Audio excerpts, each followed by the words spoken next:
Okay, I think the live stream is on. We can admit people in Zoom also. Please go ahead and we'll get started in a minute.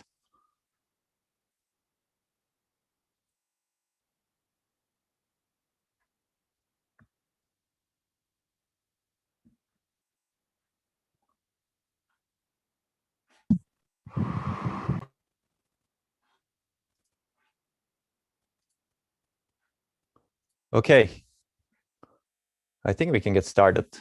We're a bit delayed, but it's okay. Okay, welcome everyone to the 5th lecture of digital design and computer architecture. We're going to continue talking about combinational logic today, and hopefully finish combinational logic today. Clearly, it's an exciting topic because we have many combinational blocks in existing processors and systems. So let me start by reminding some assignments. This is a required lecture video. You can watch one or both, and you can review them. And somebody asked about the deadline last time. So we decided that the deadline should be April 5th, which gives you enough time to hopefully watch and review the video or videos, let's say. Hopefully they'll be fun for people to watch. And I'm looking forward to your comments on it. I read these every year. Okay, and the required readings. So this week, we're going to cover combinational logic and sequential logic. So I put combinational logic as readings today, but feel free to do the sequential logic readings as well, because we hope to cover tomorrow. But hold on the tomorrow's lecture for now, because we might need to reschedule it. And you can still watch it, of course, when it's really online. Okay, and by the end of next week, please make sure you're done with these chapters, as I mentioned. Okay, so clearly we were looking at general purpose microprocessors, and all of these are built by combinational as well as sequential components. Today, we're going to finish the combinational components. So you're going to see a lot of the components that make up these processors, and there are many different types of processors, as we have seen last time. I'm going to go through these to jog your memory. Clearly, we've covered a bunch of these in some level last time and earlier times also. But essentially, they all look the same. If you remember last lecture, we said they all look the same, and they are actually built by similar basic components, as we will see partly today. So last time, we also started combinational logic circuits and design, and we're going to continue that. Basically, last time we covered transistors. We started with transistors and built logic gates on top of them. On top of them, we started building combinational circuits, but we didn't get to that much, but we talked a lot about Boolean algebra. Today, we're going to talk about how to use Boolean algebra to represent combinational circuits and talk about minimizing logic circuits. And we're going to look a lot into combinational building blocks of modern systems. And these slides until slide 27 or so are going to be essentially review. So I'm going to really breeze through them because we covered all of these in a good amount of detail on last time in the last lecture. Okay, I had to remove some window, which is the admitting people to window. If someone can tend to admitting people, that'd be great quickly. Otherwise, it stays on my screen a lot. Basically, we started with a transistor, a metal oxide semiconductor transistor, if you remember. And we built basic logic structures out of individual transistors, and we called them logic gates. And if you remember, these are the basic logic gates we talked about, a NOT gate, an AND gate, and an AND gate. And you can see the truth tables. Truth table is the representation of the logic gate in terms of its inputs and outputs. And for every combination of input value, you get a result in the output value, as you can see over here. And at the bottom, you can see the transistor level, CMOS, complementary metal oxide semiconductor transistor level representations of these gates. And these are some other logic gates, which we don't show the transistor level representations because, as we said, we're going to abstract it away. We're going to talk about logic gates going forward. Okay, and we started talking about Boolean equations. Boolean equations are essentially functional specification of outputs in terms of inputs. And you remember, we defined the function. In this case, combinational functions have no memory. That's the distinction between combinational and sequential functions. Sequential functions have memory, and we're going to talk about that in the next lecture. And this is one bit adder, which we're going to get to see more of in the later slides. Okay, and we talked about some of these gates. I'm not going to talk about it. And we talked about Boolean algebra, different axioms of Boolean algebra, and you've seen it in high school at some point. So hopefully you remember all of this anyway, even if you didn't watch the last lecture. And we talked about the principle of duality in Boolean algebra. We can remember that. Again, we talked about useful laws that enable us to minimize things or reduce algebraic expressions, which enables us to actually reduce or minimize the logic gates that we use to implement a function also, as we will see today. But you can also guess, right? If you have, for example, x and x bar as input to your AND gate, the output is 0. So you can replace that AND gate with just a 0 value, right? Okay, and we also talked about some simplification theorems, which are really useful. For example, number 9 over here shows that you can get rid of y and y bar, and the function is just x because the function is independent of y if this is true, right? And the last one, the second one is also very useful because it appears in many, many cases when you do logic design, which is really interesting. And we might see that in a little bit. And there, of course, you can prove these using Boolean algebra, right? But we also will see how you can do this sort of minimization in different ways. Okay, so you can prove things, as you can see, as we showed earlier, though this is a reduction. For example, if you have a circuit that looks like this for some reason, x and y or x and y bar, you can go through Boolean algebra and reduce it to x, as you can see. And you can do the same thing for the other theorem we discussed. We also talked about De Morgan's laws. Basically, De Morgan's law says, in this expression, it says that if at least one of ABC is true, it is not the case that ABC are all false. So it's very logical, as you can see. That's why it's called logic. And basically, you can represent things both ways, right? You can either say at least one of ABC is true, or you can say it's not the case that ABC are all false. And when this matters is really when you have different types of gates in your library, for example, and when you want to when you want to use some type of gate. For example, in your implementation, you may only have NAND gates, right? This way you can convert NOR gates to NAND gates, for example, and NAND gates to NOR gates, etc., and AND gates to OR gates. So it really depends, basically, what you want to optimize for, because some gates might be faster than others.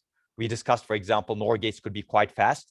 So you might actually want to implement things with NORs, and you can use De Morgan's laws to convert NANDs to NORs, for example. Okay, so this is where we stopped actually last time. This was all a quick review of what we've done in the last lecture. Now let's take a look at how we can use Boolean equations to represent a logic circuit in a more methodical way. Clearly, you can guess, we've already clearly represented circuits, right? Clearly, this is a circuit, for example, and we can reduce it in some way. But we want to be more methodical in how we represent things, and we want to use that methodical representation to enable us to minimize things in a much more methodical, hopefully automated way. So, and the key idea here is really you can methodically represent any truth table, any function, using a canonical representation. So one of the canonical representations we will talk a lot about is sum of products form. I'll give you the key idea first, and we're going to see some examples. So assume we have the truth table of a Boolean function. Then the question we ask is, how do we express the function in terms of the inputs in a standard manner? Essentially, we're going to use a very standard methodology to express any function.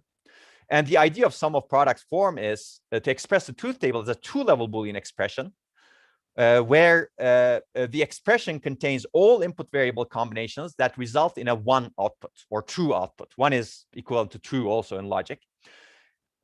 If any of the combinations of input variables that results in a one is true, then the output is one. Basically, we're going to enumerate all combinations of input variables that result in a one, and we're going to OR them. Essentially, that's the idea of the sum of products form. F function will be represented as the OR of all input variable combinations, meaning AND of all input variables, we will see, that result in a one.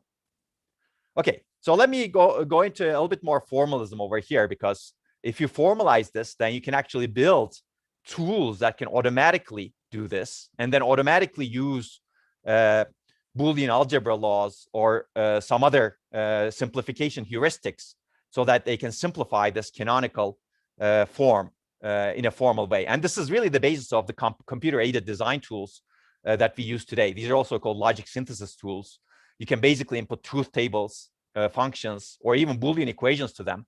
And they basically convert things to these canonical forms, and then they basically apply the Boolean algebra theorems and axioms and actually simplification rules and heuristics to actually get rid of as many gates as possible given an optimization criteria. Sometimes they actually can minimize the logic delay as well, assuming you know the logic delay of the gates and you want to actually minimize the logic delay. So basically, this is very powerful. If you can represent things formally, you can really minimize your logic, minimize your delay, minimize your power. Of course, you need to know how to map the Boolean expression to a set of gates with different properties. So computer-aided design tools are actually quite powerful today to be able to do that. They're very good at doing this with relatively simple functions. When you scale them to really, really large functions, they become a little bit tougher, especially if you want to design multiple metrics. But everything that we're going to talk about has really enabled computer-aided design. So keep that in mind. Okay, so we're going to define some things. Basically, complement, you already know. This is a variable with a bar over it, A naught, B naught, C naught. Literal is a variable or its complement. Basically, A or A bar, that's a literal. A, B, or B bar is a literal. Implicant is the product of literals. So for example, A, B, C bar is a product of the literals, as you can see, the input variables. Okay, minterm is going to be important for the sum of products form. This is really the product or AND that includes all input variables of a function. So if a function has A, B, C as input variables, this is one minterm in that function. Basically, this minterm is A, B, C bar, meaning that it has a value of 1 if A is true, B is true, and C is false, right? And we will see this. Basically, it really gives you a line in the truth table. Okay, max term will be important when we talk about product of sums forms. Basically, this is the sum or that includes all input variables, as you can see. So A plus B bar plus C bar. And we will talk about the max term later. For now, let's focus on the minterm because I'm going to introduce the sum of products form. Once you understand sum of products, product of sums is really the dual of it. Okay, so basically we have these two-level canonical standard forms. Essentially, the observation is that truth table is the unique signature of a Boolean function. And it's any Boolean function has a truth table, of course. But of course, it's an expensive representation, right?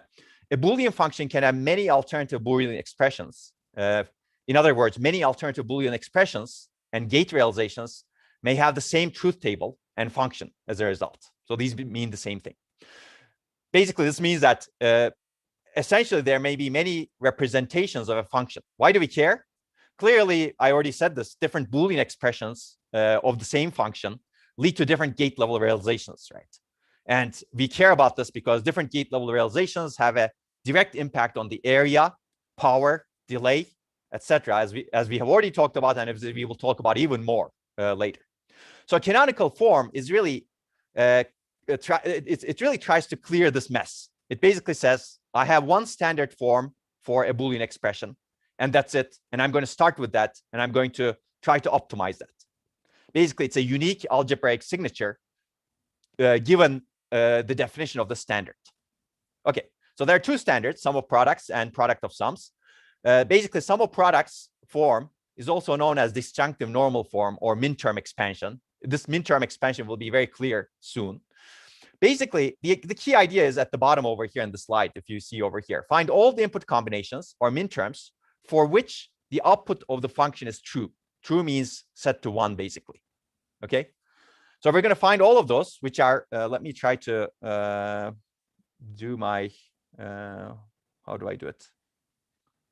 Annotate. Okay, there you go. That looks better. Spotlight over here. Okay, I got my spotlight. Basically, it's all these last 5 rows over here are set to 1, meaning that the minterms are true. Okay, so basically, we're going to pick all of those, and we're going to look at the input combinations. So we're going to take all of the minterms. Minterm means basically essentially these. So there are 5 minterms, 5 different input combinations where the function evaluates to 1. So for the function to evaluate to 1, any of them should be true. Now, what does that give us? We enumerate the input combinations. A, B, C should be 0, 1, 1. Basically, the function evaluates to 1 if ABC is equal to 0, 1, 1, or if it's equal to 1, 0, 0, or if it's equal to 1, 0, 1, or if it's equal to 1, 1, 0, or if it's equal to 1, 1, 1. And that's it, basically. That's your midterm expansion, if you will, as you can see over here. We basically find all the midterms where the output evaluates to 1 and OR them. And represent the midterms not with 0, 1, 1, but basically the implicants, as we discussed earlier in the formal terminology. So the implicant that corresponds to input combination 0, 1, 1 is A bar B, C, because this becomes a 1 if A is 0, B is 1, and C is 1, and that's an AND, right? Okay, hopefully this is clear, right? This is basic Boolean algebra again. And basically, we can represent this function this way. And this is a standard representation of this function where these minterms evaluate to 1. And clearly, there may be many functions that look like this, but this is really the standard representation. So, okay, let me go over this a little bit more. So each row in a truth table has a minterm. A minterm is a product of literals. Remember the literals. Literal is A or A bar, any input in its complement. Each minterm is true for that row and only that row, because there's only it corresponds to a unique input combination. There's no other A bar B C in this truth table. There's only one place, because truth table by nature enumerates all 2 to the n combinations of inputs, right? Okay, so all Boolean equations basically can be written in this SOP sum of products form, and this is very powerful. For any truth table, any Boolean equation, you can write this. Now we have a very clean place to start. Now we can actually take this equation and reduce it using Boolean algebra rules or some other rules, as we will discuss hopefully at the end. So why does it work? Very quickly. So once we have expressed this function like this, basically you can check that this works. As I said earlier, the function evaluates to true. In other words, the output is 1 if any of the products or minterms causes the output to be 1, right? So that's why it works, hopefully. So let's take a look at that. For example, this minterm corresponds to this line in the truth table. And the function is true if A is 1, B is 0, and C is 1. And clearly, we have to have a term in the sum of products form to activate that particular row. This is also called activation of that row, let's say. So basically, if you give this input combination 1, 0, 1 to ABC, it activates this minterm or this term, let's say, in the SOP form. And then the function evaluates to 1, regardless of what other minterms are, right? But clearly, this input activates only this minterm and nothing else, because this is a unique combination of inputs. Okay, so basically only the shaded product term over here will be 1. This is just to aid you in your studies. No other product terms will turn on. They will all be zeros. So if inputs ABC correspond to a product term in the expression, we get essentially 1 for that minterm and all zeros for the other minterms over here. So if inputs ABC do not correspond to any product term in the expression, you get all zeros. For example, if ABC are all zeros, you don't have any minterm corresponding to A bar, B bar, C bar over here. As a result, you will not get a 1 as the output of this function. So hopefully that's clear. Okay, so this is basically the notation for the sum of products. It's a standard. You can actually express this as a standard shorthand notation by agreeing on the order of variables in the rows of the truth table. So if you agree on this order of variables and let's say represent them as minterm 1, minterm 2, minterm 3, minterm 0, etc., then you can enumerate each row with the decimal number that corresponds to the binary number created by the input pattern. So this will become much more clear once I show you an example in a little bit. Okay, so basically, if you look over here, 100 is decimal 4. So we can call this minterm number 4 or M4, small m4. As you can see over here. So 111, for example, is decimal 7. So this is minterm number 7. In a 3-input function, clearly this is minterm number 7. Right? And you can represent that as M7. So a function can be represented as essentially, minterm 3, minterm 4, minterm 5, minterm 6, minterm 7. It's really the OR of M3, M4, M5, M6, M7. So this is really the sum of products, as you can see. Or you can use a summation notation also. Just like in arithmetic, people use it to even make it more compact. Basically, this is the sum of minterms 3, 4, 5, 6, 7. Okay, So hopefully that's clear. Okay, I see one question. I don't know if it's handled, but no, I don't see it anymore. I don't know why. So the question says, shouldn't be used and or and. So essentially that's it, right? We're using and or and. So let me go back over here. That's what we're doing over here. So this is the and of A bar, B bar, B, C. And then you have the or, and then and of A, B bar, C bar. And then you have an or, and then and of A, B bar, C. So basically each midterm is really an and function. That's what that's what makes the midterm essentially. And plus is an or. Plus is an or. No, somebody asked plus is an XOR, right? No, plus is an or. So if you remember the representations earlier when we discussed the Boolean algebra rows, we said that dot is an and plus is an or. And XOR is plus with a circle. Exactly. I think one of the students mentioned that. Okay, so if you're confused, go back to the picture that I showed you earlier, where it shows all of these different gates where we discussed how they are represented. Okay, so this is the canonical form basically. Any 3-input function looks like this, and basically 3-input functions differ in terms of which minterms are activated or become 1. So this is the shorthand notation for minterms of 3 variables, as you can see, with a small m. So f in canonical form, the previous f we have seen is this basically. Okay, we already discussed this. And then you can actually expand this canonical form. Once you agreed on the terms, you know exactly what minterm 3, minterm 4, minterm 5, minterm 6, minterm 7 refers to. And basically, if you're given a representation like this, you can expand the Boolean expression like this, because you know exactly which rows of the truth table they correspond to. And then you can start minimizing. Okay, canonical form clearly is not the minimal form. In fact, I don't want to call it the maximal form, because you can always keep adding terms to make it bigger. But in a sense, it's the standard form, and it's essentially without adding more redundancy, it's the maximal standard form. So if you want to minimize it, now you start applying Boolean algebra laws. For example, you take out A, B bar, and then you see that C and C bar. So in these terms, for example, this term and this term, you can eliminate C over here. And then you can eliminate C over here also. So basically you get this one. And then you later realize that these two, you can eliminate B, right? And then you later realize that you can eliminate also A bar over here. So you get A plus BC. So clearly you can apply Boolean algebra laws to minimize the circuit. And this looks quite good compared to this mess over here. But we will see that this mess is actually useful when you're programming programmable logic. So this is going to be very important when we talk about programmable logic arrays, for example, or lookup tables, as we will see. So whenever you're programming an FPGA, for example, this could be useful for lookup tables. Of course, you could minimize the size of your lookup table or programmable logic if you minimize the expression as well.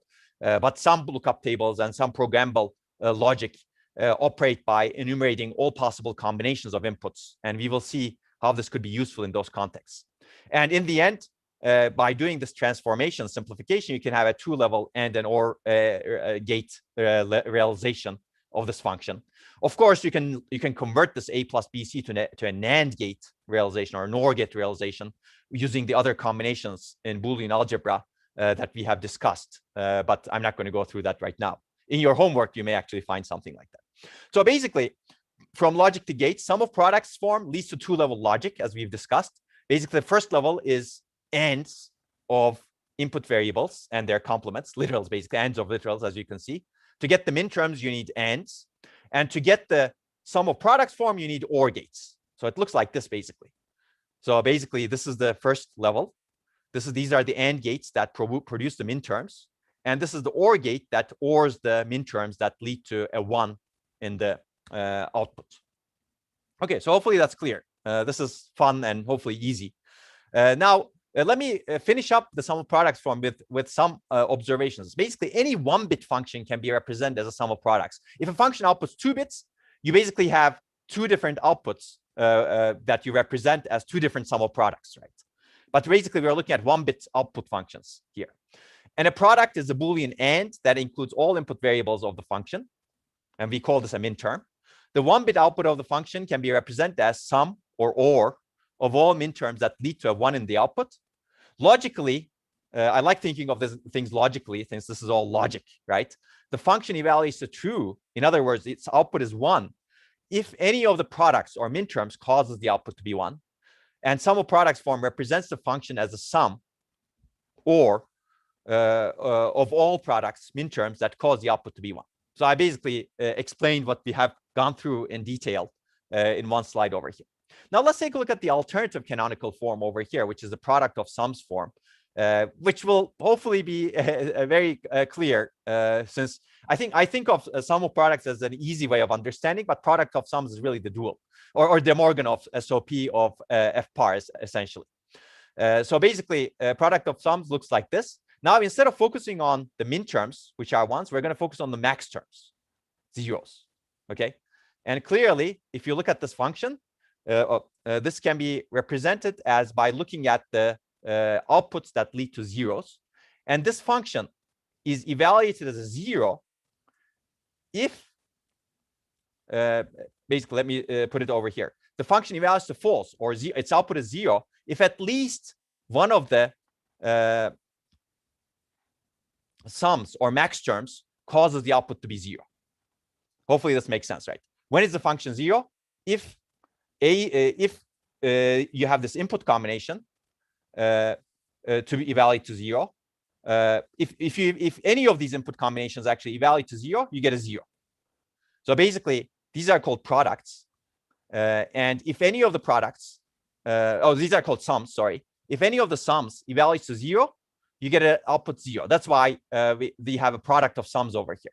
If this is a 0, you should get a 0 at the end. That's why you end everything and the sums together.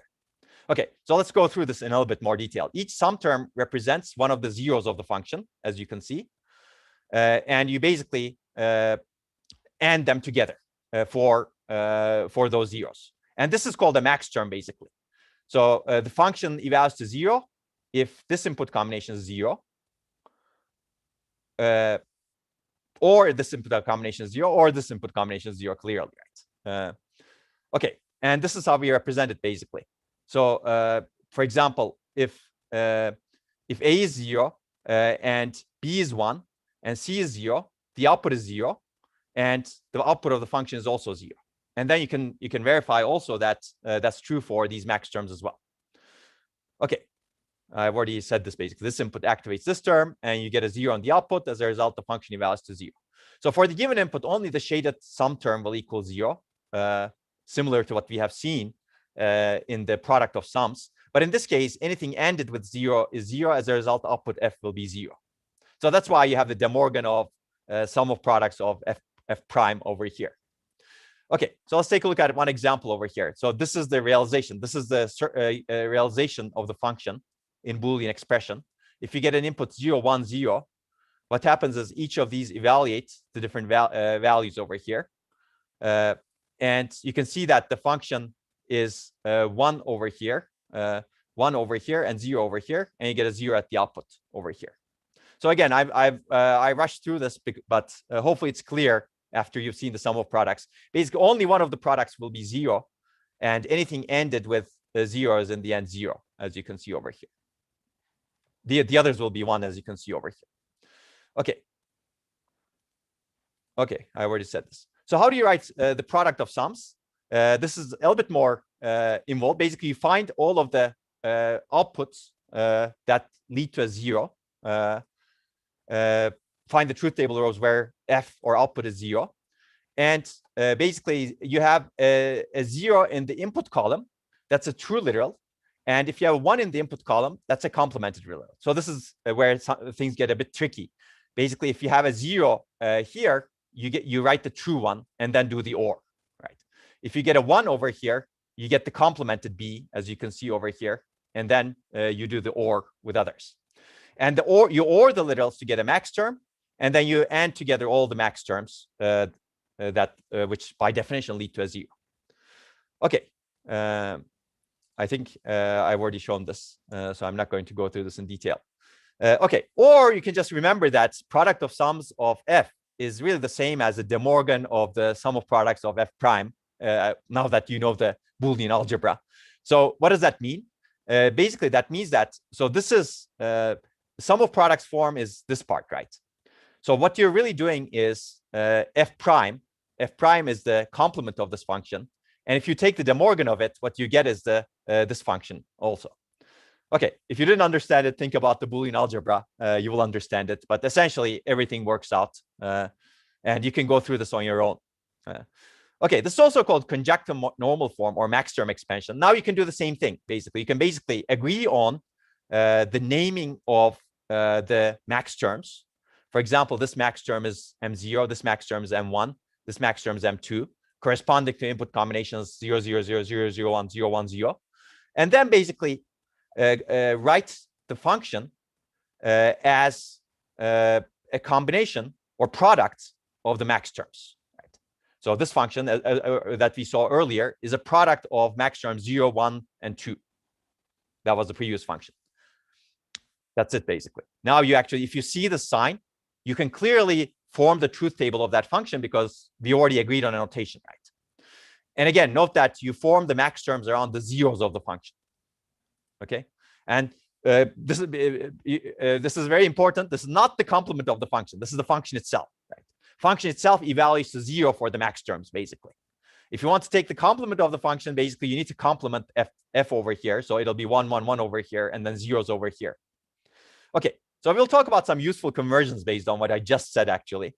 So you can do the min term to max term conversion. I'm going to go through this relatively quickly also because you can study this on your own. It's basically very logical. You can rewrite the min term shorthand using the max term shorthand clearly by replacing the min term indices with the indices that are not already used. So as I've shown you earlier, the same function can be represented as the combination of min terms or the addition of min terms 3, 4, 5, 6, 7, or the multiplication of max terms that are not represented in the min term expansion over here, 0, 1, 2. And we've just proven that actually in the earlier slides. You can do the max term to min term conversion exactly the same way. You basically replace the product with a sum and take all of the indices that are not used. That's it. And then you can expand f to f bar. So if you know the representation of f, it's easy to represent f bar. So basically f is this. If f is the min term combinations 3, 4, 5, 6, 7, f bar is essentially the min term combinations 0, 1, 2. Basically, all of the indices that are not used will be 1. Everything else will be 0. So this makes a lot of sense, clearly. Right? And you can clearly represent the max term representation also, product of sums. And that also works over here. Okay, and you can also the min term expansion of f to max term expansion of f prime. I'm not going to talk about this in detail, but it's essentially follows from what we have already said over here. But basically, if you're taking the f prime of a function, and if you already have the min term expansion, you basically change the addition to multiplication and change the min term to max term. And this follows directly from the De Morgan's rules, if you think about it a little bit. Okay, but these useful conversions are actually used to specify functions to computer-aided design tools, for example. And then computer-aided design tools go and do the logic simplification. Which brings us to logic simplification a little bit more again. Let me see if there are any questions. I think I saw some discussion, but it seems like there are some questions that are answered already, so I'm not going to go through that. And it's hard for me to see the questions for some reason. Okay, looks like there's some good discussion going on over here between you. Keep doing that, and TAs can also join as well. Okay, as I said, now we've represented these functions in a using Boolean algebra. We have represented these functions in a standard way. We can simplify the SOP or POS form of any function in a methodical way. We start with the canonical SOP or POS form. And the reason is it enables convenience and automation, right? Basically, start with a truth table. You represent as SOP POS form, and you apply Boolean simplification rules. I mean, you don't have to always start with a truth table. You can directly start with SOP POS forms with the min term expansion or max term expansion. Clearly, min term expansion and max term expansion is a representation of the truth table of a function, as we've discussed, right? So we will see, for example, later how to do this for a full 1-bit adder. And I'm not going to do this right now at this point, but we will see how to do that later on. But let's take a look at how to do it for this function over here. We've already done it for some other function, as you can see, but I'll just give another example. So this is function y, and you can see that it's a 3-input function. Assume that And this is the sum of products form of this function y, right? Basically, it has min terms. It has 3 min terms, and you can guess which min terms they are. This is min term 0, right? And this is, I think, min term 4 over here. And this is 1, 0, 1. This is min term 5, for example, min term 0, 4, and 5. And you can basically directly implement this using this 2-level logic representation. And that looks nice. Basically, you get the min terms using AND gates. And of course, you need to have the complements as well. And then you OR the min terms that lead to 1. Okay, but you can also simplify this. You can clearly see that B bar, C bar is common between these two expressions. So you can eliminate A. And then you can see that B bar is common across these expressions. So you can eliminate B bar as well, right? So basically, well, you can eliminate actually one of them. Basically, this leads to this representation, B bar, C bar, plus A, B bar over here. Actually, and then this will be the minimized or reduced form, as you can see. So you can basically apply Boolean transformation rules to minimize a circuit, or you can implement the circuit by like this by itself. And remember this 2-level representation, because this is going to look very much like a programmable logic array that we will discuss in a little bit when we talk about different logic blocks. Okay. But of course, this is hopefully occupies less area, as you can see over here, if you're customizing it.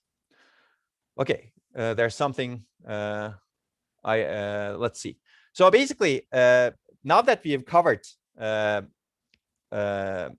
Boolean simplification, I'm going to start covering some basic combinational blocks. And we're going to take a break somewhere in between over here. So I'm going to use combinational building blocks used in modern computers. And essentially, these are combinational logic blocks that are grouped into larger building blocks to build more complex systems. We don't want to represent everything at the gate level, even with pictorial representations, essentially. We want to basically abstract things. We want to basically say, oh, this is an adder, for example, and I don't want to really represent at the gate level. If you really want to know the gate level implementation, go inside the module. But at the higher level, I want to see it as an adder, let's say. So basically, the reason for this is we can hide the unnecessary gate level details to emphasize the function of the building block. And you can also associate other parameters with the building block depending on the underlying implementation, right? We can say its delay is this. We can talk about its power characteristics and delay characteristics of the adder. So basically, now we're going to look at multiple things: decoder, multiplexer, full adder, and a programmable logic array, and a bunch of other things, actually, that are not written over here. But we're going to mainly focus on these 4 components over here. So we're going to start with decoder. But now that I realize, I think this might be a good time to take a 10-minute break, because this is really a good logical place in the lecture to take a break, because I don't want to break after talking about decoder. And then we start multiplexer, because clearly there's some correspondence between the two.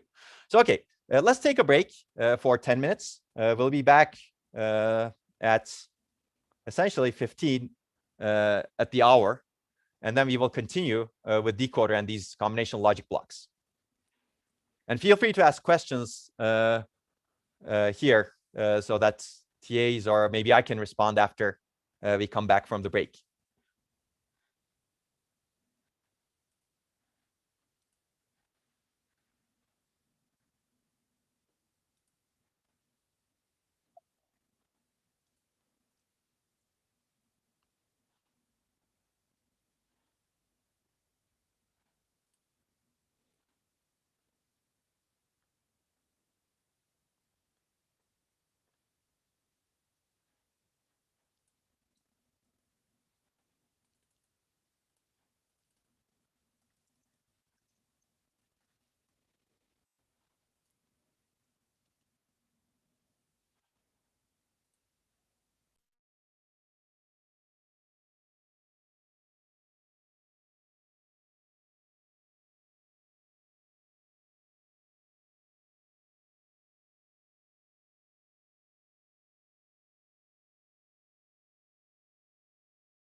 Okay, I think we're back from the break and can now continue.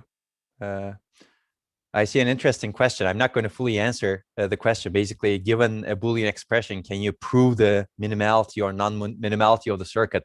I think that's a great question, basically. I think people have looked at it a lot in terms of circuit complexity theory. And there are some things you can prove, and it depends on also on the circuit, basically. Usually you want to prove, for example, the number of gates with a given type of gates that you have, and that turns out to be an optimization problem. But people found out that you can actually have lower bounds in terms of what you can do. I'd recommend taking a look at the circuit complexity theory, which we're not going to cover in this case, but usually proofs are possible, basically, yes. Okay, so now let me delete the slide actually that I created dynamically and focus on this slide. So now we're going to look at combinational logic blocks. We were at this part of the lecture. We're going to talk about combinational logic building blocks used in modern computers. And we're going to start with decoder and then talk about multiplexer, full adder, and programmable logic array, which I already mentioned. Let's start with the decoder. And these are logic blocks that are used essentially in all systems. A decoder is essentially an input pattern detector. It's again implements a Boolean function that detects a pattern. You have n inputs and you have 2 to the n outputs. And depending on the combination of n inputs, only one of the 2 to the n outputs is asserted. So exactly one of the outputs is 1 and all the rest are zeros, depending on which combination you have in the n inputs, which 1 or 0 combination you have in the n inputs. So the one output that is logically 1 is the output corresponding to the input pattern that the logic is expected to detect. So let's take a look at 2 to 4 decoder, for example. It looks like this, basically. Basically, you have 2 inputs, A0 and A1, and you have 4 outputs, 2 to the 2, to the n, basically, where n is the input number of inputs. So output size is 4 outputs, and the output is 1. One of the bits in the outputs is 1, depending on the input pattern. So if the input pattern is 0, 0, y0 is 1, everything else is 0. If the input pattern is 0, 1, y1 is 0, and everything else is 0. If the input pattern is 1, 0, y2 is 1, and everything else is 0. And if the input pattern is 1, 1, as you can see, y3 is 1, and everything else is 0. So basically, you're decoding, right? This is an input pattern, a binary 0 in 2 bits, and you've decoded it into y0. You've decoded this one into y1, decoded this pattern into y2, and decoded this pattern into y3. Okay. And you can now represent it at a higher level, module level, like this, basically. I have a 2 to 4 decoder, 2 inputs, 4 outputs, and it looks like this. Now, I don't need to actually represent at the gate level. We're going to look at a gate level representation of it also. There could be multiple gate level implementations, as we will see actually over the course of this lecture. But you can now represent it as a module, and basically don't worry about the gate level, lower level implementation when you're designing something bigger. For example, decoder is very useful for decoding an address. We talked about row addresses, for example, right? I'm going to mention this again, but if your address is 0, 0, you basically enable y0, which is here. And that word line in DRAM, for example, we discussed, remember, the rows in DRAM, for example, that can get enabled if your address is 0, 0 over here. This could be going to a DRAM row, enabling the capacitors and the bit lines, as we discussed earlier, right? So this is very powerful for address decoding, for example, understanding what your input pattern looks like. Okay.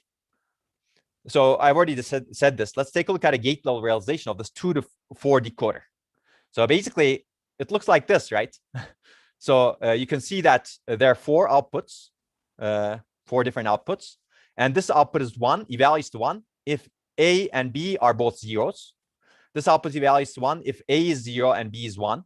This output evaluates to 1 if A is 1 and B is 0. And this output evaluates to 1 if A and B are both 1s. So you can see that this is your decoder over here. And these different AND gates never evaluate to, only one of the AND gates evaluates to 1 for a given input pattern, right? You don't have 2 AND gates evaluating to 1 because clearly they correspond to different rows in the truth table, right? Okay, so this is one implementation of the decoder. using this sort of gates. And you can see that if I apply A1, B0, only this AND gate gets enabled and only this output gets asserted. Everything else is 0. So if this is a row in DRAM, only that row gets enabled and none of the other rows get enabled, if you will. And we're going to use decoder to actually build memories later on when we talk about sequential logic next time. Okay, so as I said, decoder is useful in determining how to interpret a bit pattern. Clearly now, we're now detecting that the input pattern is 1, 0 based on the fact that this output is 1. Right? If this output was 1, we would detect the input pattern is 0, 0. Now you can actually distinguish different input patterns clearly. So if it could be, the input pattern could be the address of a row in DRAM that the processor intends to read from. We will see examples of this when we construct memories. Or, as we will discuss later on, as we will talk about instruction decoders, as you will also build in your labs, it could be an instruction in the program, and the processor needs to decide what action to do. So as we will see later on, in an instruction encoding, you have what's called an opcode. An opcode specifies what the instruction is supposed to do. Is it an add? Is it an AND? Is it an OR? Is it a NOT? Is it a multiply? Is it a divide? Is it a subtract? They're all encoded using a different bit encoding. Let's say you use 5 bits, for example, to encode what the instruction is supposed to do. So you use a 5 to 32 decoder, 5 inputs, 32 outputs. And depending on what the instruction encoding is, only one of the outputs would be enabled, and everything else would be zeros in the outputs. And then you can basically figure out, oh, this instruction is telling the processor to do an add, right? Or to do an AND, or to do a multiply. And we will see this very soon in 5 lectures or so when we talk about instruction set architecture. So keep in mind, we're building up toward this basically. This logical building block decoder will enable us to decode, understand, interpret the bit pattern of the encoding of an instruction so that the processor can decide what to do with it. Okay. Later, of course, you can use this understanding, this bit, this wire can basically control, for example, the adder, saying adder should do an addition. It could control, as we will see in a little bit, ALU, arithmetic logic unit. It could basically configure the arithmetic logic unit to do a particular operation depending on what the instruction encoding specifies, right? That's why this input pattern detection is really, really important. And decoders are used essentially everywhere in our circuits. Okay, so that's the decoder. Hopefully that's clear. Now let's talk about multiplexer. So multiplexer is also called a mux shorthand, or a selector. I like selector because it's really selecting one of multiple inputs. Okay, so basically it selects one of the n inputs to connect it to the output based on the value of a log to the n bits control input called select. This is called a select input. That's why I like the name selector, but you will see multiplexer more common in general, or mux as a shorthand notation. So let's take a look at a 2-to-1 mux. This is the truth table basically. 2-to-1 mux has actually 3 inputs, 3 input values. 2 of them are data inputs, and one of them is called the select input. So depending on the select input, one of the data input values determine what the output is. So for example, if the select input is 0, the multiplexer selects data input value 0. As you can see, y is the same as data input value 0 if select input is 0. If select input is 1, the multiplexer selects data input value 1 to be the output. You can see that also, right? Clearly, by just looking at this truth table, you can say this is a multiplexer because based on the select input signal, 0 or 1, where the output is assigned to D0 in this case, or D1 in this case. Okay, that sounds good. And this is the module level representation of a 2-to-1 multiplexer. So you can see that there's a 1-bit select input and 1-bit data input, 1-bit other data input, D0, D1, and then Y is dependent on the value of the select. If select is 0, Y is equal to D0. If select is 1, Y is equal to D1.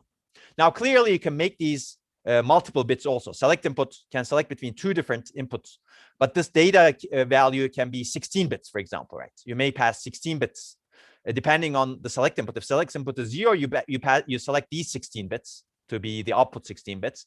If select input is 1, you select these 16 bits. In this case, we're seeing a 1 bit. But if you want to do it 16 bits, you basically have 16 wires that are part of D0, indicating each individual bit, and then 16 wires that are part of D1, indicating each individual bit, and then Y is also 16 wires but the wires that get connected to D0 to Y, the wires get connected from D0 to Y or D1 to Y, depending on the value of the select. Okay, now let's take a look at the underlying implementation, just like we did with the decoder. So this is the underlying implementation of a 2-to-1 multiplexer or selector. Again, it's very simple, right? If the select is 1, the output is 1. The output is B. If the select is 0, the output is A. And you can convince yourself that that's the case. So if the select is 0, this AND gate always evaluates to 0. So the output of the OR is very much dependent on this. And the output of the OR is essentially A, because if select is 0, this becomes a 1. And this the output of the AND gate is controlled by essentially A, because A ended with 1 is A, right? And you can do the opposite also. If select is 0, if select is 1, this becomes a 0. So the output of this is 0. Essentially, the output of this OR is controlled by whatever comes over here. And if select is 1, like we discussed, B passes through the AND gate, because B and 1 is B, as you can see. Okay, so hopefully that's clear. And now that you know Boolean algebra, that's very clear. So somebody said, basically, can we use that not input in front of a gate, or should we use inverters? So depending on how the gate is specified, you can use the not input, or you can also use an inverter. So this bubble essentially means an inverter. It's inverted. Underlying implementation can use an inverter or can use some other potential gate, let's say. So somebody says, can we use do we need to use an OR gate? So in this case, using an OR gate, but I will later show you that there might be other ways of implementing this using, for example, tri-state buffers. But again, we haven't covered that, so assume that you're going to use an OR gate right now, but potentially you could use things like tri-state buffers. And there are multiple different implementations of a multiplexer also, as we will see later on. In this case, what we're really doing is one possible implementation of the multiplexer. So these are all good questions. So is the select always 1 bit, or can it be multiple bits if you have 16 data inputs? Yeah, of course, as we will see in a little bit, basically. But if you're selecting between 2 items, it's always 1 bit. If you need to select between 16 items, yes, you need 4-bit select input. Okay, so I basically emulated one example of this. If select is 0, clearly this is 1. So the output of this is A. If select is 0, this becomes essentially irrelevant, because the output of this is 0, and A ORed with 0 is always A, right? So basically that's why this works, because of this 2-level logic. Okay, so essentially the key idea is the output C is always connected to either the input A or the input B. Output value depends on the value of the select line S, and this is the multiplexer representation that I showed you in a module level. Usually, well, almost always you put whether it's a 0 or 1. In this case, we omitted it because we already discussed it. But if you really want to understand how the multiplexer, which value the multiplexer picks, you usually put, this is the 0 select value, and this is the 1 select value, for example, or the other way around. Okay, in this case, for example, actually the 0 select value is A. So this is a kind of convoluted truth table, right? It's not exactly a truth table like we have seen, but this is a cute truth table that shows that if the select is 0, C becomes A. If the select is 1, C becomes B. And now you can know that this is a multiplexer between A and B. Okay, so I will give you a task, but I'm going to actually fix this. There's another task, I think, in the homework that gives you a little bit bigger multiplexer. But basically, draw the schematic for a 4-input, 4-to-1 mux. One of your fellow students asked the question of a 16-input mux. I'm not going to go through 16 inputs, but I'm going to give you the 4-to-1 inputs. And you could do it in 2 ways. You could do it at the gate level as a combination of basic and or not gates, like we have done. Let me go back over here. So this is the gate level implementation of a 2-to-1 input mux. You could similarly have a gate level implementation of a 4-to-1 input mux. In this case, of course, select signal will be 2 bits as opposed to 1 bit. And you will have 4 different inputs. So you will need to have 4 different AND gates, let me put it that way, and still 1 OR gate. Okay. Or you could do it as a module level, basically as a combination of 2-to-1 input muxes. Basically, you could start with this module level representation and basically use multiple of those to get a 4-to-1 input mux. And let me show you both, actually, in this case. So this is the 4-to-1 input multiplexer. This is the module level representation. Clearly, if you have 4 inputs and if you want to select one of them as the output, you need to have log 2 to the 4 select bits, meaning log 2 to the 4 is 2, essentially 2 select bits. And then at the first level, there are 2 multiplexer, 2-to-1 multiplexers that separately select between D0 and D1, depending on select 0 bit, and D1, D2, and D3, depending on the select 0 bit. And then based on what is selected, you have another selector or multiplexer based on the S1 bit over here. And you can convince yourself that, for example, if S0 is 0 and S1 is 0, you get D0 out. If S0 is 0 and S1 is 1, you get D2 out, right? If S0 is 1 and S1 is 1, you get D3 out. Okay, so you can convince yourself that this works. But this is the underlying gate level implementation, as you can see over here. Here, somebody asked, you don't have to use bubbles, as you can see. You can also use the complemented value over here. Essentially, this is the gate level implementation. So if S1 and S0 are both 0, what happens is D0 passes over here and nothing else passes. As a result, you get D0 at the output over here. Okay, and you can take a look at this. Okay. So somebody asked, why do we need multiplexers? So that's a good question, basically. This is, you need multiplexers to make a decision, potentially, right? For example, these are actually decision makers. So if you want to, for example, pass one value, depending on the outcome of something else, you can basically use a multiplexer and pick the value. So as we will see later on, you might actually need to, depending on the encoding of an instruction, you may need to use a register as the input to your adder, or you may need to use a value that's generated somewhere else. Imagine that later on.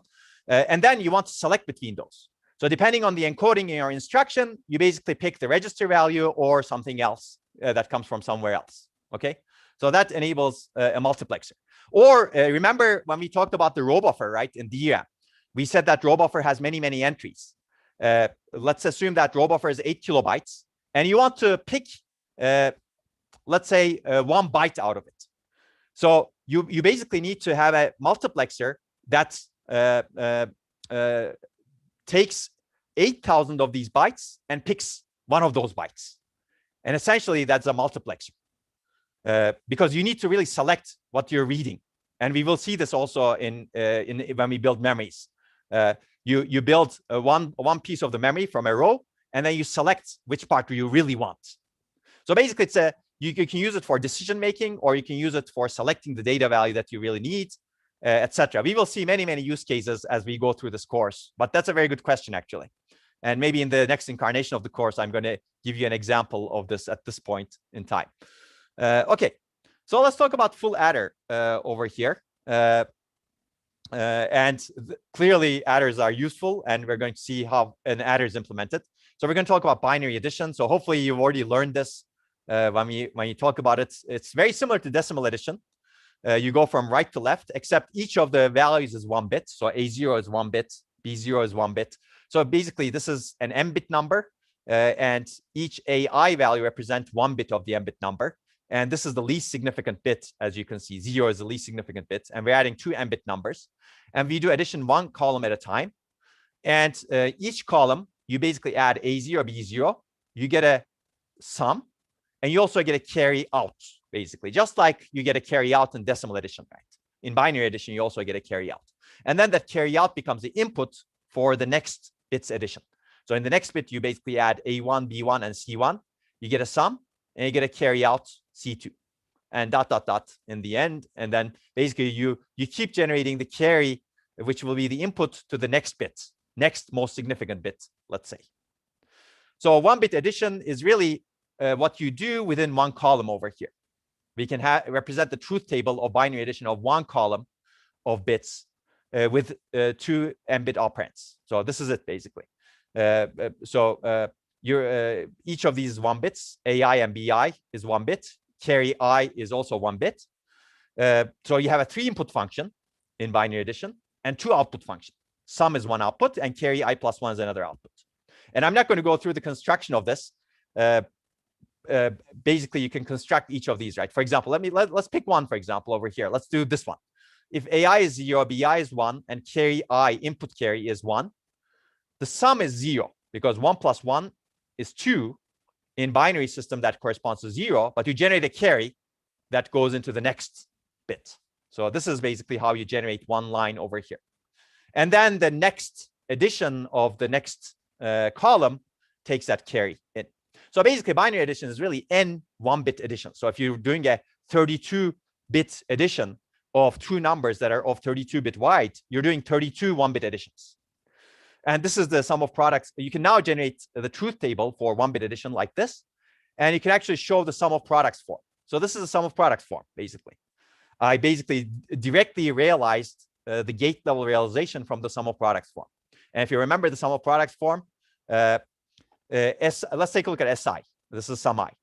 So sum I, you basically look at the min terms. All min terms are the outputs where the lines in the truth table where output is a 1. You can see that there are 4 cases over here. And for that to be a 1, either AI and BI should be 0 and carry should be 1. So you can see that this is one of them. Here, AI and BI are 0 and carry is 1, actually. I think, well, I don't know. One of them, actually. You can find that yourself. So this is clearly 1, 1, 1. I can clearly say that this is the 1, 1, 1, right? And that basically goes into the sum. So basically, you find all the min terms. AI and BI are both 0, carry is 1. That leads to a 1. Or AI is 0, BI is 1, and carry is 0. Or AI is 1, BI is 0, and carry is 0. Or AI, BI, and carry are all 1s, basically. And you can go and look at this and make sure that SI is correctly connected to all of these min terms that actually lead to a 1. Right? And hopefully that's the case. So basically, this is a sum of products form directly realized in 2-level logic. So these are all the min terms, as you can see. And you OR the min terms that you need for a given output. Okay. And CI plus 1, again, you do the same thing. There are 4 cases. There are 4 min terms for which carry I plus 1 is 1. And then you connect the right min terms over here to this OR gate. Okay. We've seen this before with the sum of products form, but I wanted to show you this one again. Now you can minimize this clearly, but I'm not going to minimize it at this point. This is called a full adder. Now you can actually represent this with a module. Okay, now we're going to ignore how it's implemented underneath. It could be that sum of products form. It could be a programmable logic array implementation, which looks exactly like this, actually. In a little bit, we will see. But I don't care what it is, but this is my full adder, 1-bit adder in binary. I'm going to abstract it away so that I can build bigger stuff. So let's say, what is that bigger stuff? Well, bigger stuff could be a 4-bit adder, right? Instead of having 1-bit adder, which is really the basics of everything, how do I build a 4-bit adder from these full 1-bit adders? Essentially, we're going to use 4 of these 1-bit full adders. Basically, to add 2 4-bit binary numbers A and B, we're going to use 1 full adder to add the least significant bits of A and B, set the carry into 0 because that's the least significant bit. There's no carry coming out from anywhere. So that's our full adder, first full adder for bit 0. The sum is output, and carry gets propagated to the next bit full adder. Next bit is bit 1 for both A and B, as you can see. Sum is calculated with the full adder logic, as we've seen earlier. But now we have a carry in coming from the previous adder, as you can see. And the carry out goes out to the next adder. Next bit is bit 2. And again, the same thing happens. We calculate a sum directly using A2, B2, and C2. And we calculate a carry 3 directly using B2, A2, and carry 2. And then the carry out goes to the next full adder, and this is the most significant bit. And we calculate the sum, and we calculate a carry also, which may or may not be useful depending on what you're doing. For example, you can detect an overflow. If your number doesn't fit into 4 bits after you do this addition, this carry out enables you to detect whether you have an overflow, for example. I'm not going to go through that right now, but you can look at the arithmetic chapter in the book, in the Harris and Harris book. Okay, basically this is our 4-bit full adder, right? It looks beautiful. It essentially does 4-bit addition. I'm not going to go through this again, but each adder is a 1-bit adder. We just connected them nicely in a fashion that is called ripple carry. So this is called also a ripple carry adder. What we have constructed just now is a ripple carry adder Why is it called a ripple carry adder? Basically, we're rippling the carry. We generate the carry from one bit, and we use it as an input to the next bit. Generate the carry in that next bit, used as an input for the next bit, etc., etc. So basically, the carry is rippling, which does not sound good for delay, right? Clearly, you cannot compute the value that you get in the sum and the carry over here before you get this one. And clearly, you cannot compute this one before you get this one. Clearly, you cannot compute this one before you get this one. And this is the basic. So you start with that one. So ripple carry adder is a nice way of building an adder, as you can see, but it may have a long delay. We will talk about delay later on. So ignore the delay for now. But clearly, this is functionally correct, right? This is a functionally correct adder. Okay, and this is another way of representing it, but this is not a 4-bit one. Now you can make it a 32-bit. This is copied and pasted from your book. You can see figure 5.5. Essentially, it does the same thing, basically. Each bit is added, and then carry is propagated, as you can see. Of course, we're omitting about 27 of these, or 28 of these over here. So this is a 32-bit adder. Okay, and this is one simple way of designing a 32-bit adder by using clean single-bit, 1-bit full adders over here. Of course, the performance of this is not that great. So that's why your modern computers don't use adders like this in general, especially if it's a number 32-bit number edition, if it's a 64-bit edition. If it's a 128-bit edition, it becomes even worse, of course, right? Okay, I don't know what happened over here. Let me get back. Okay, so clearly the delay characteristics of this is not going to be that nice. So as a result, people have optimized the design, logic design of adders a whole lot. And if you're really interested, I would recommend looking into the chapter from Harris and Harris that I'm going to mention a little bit. I think chapter 5 talks about it. But basically, people have tried to design specialized logic. Okay, I'm not going to build just a 32-bit adder just using 1-bit adders, but I'm going to have specialized logic that generates the carries early on, for example, as much as possible, as much as in parallel. So we're going to optimize the logic. So this is one example of optimization. I don't expect you to understand this or know this, but I want to emphasize it so that you can appreciate it.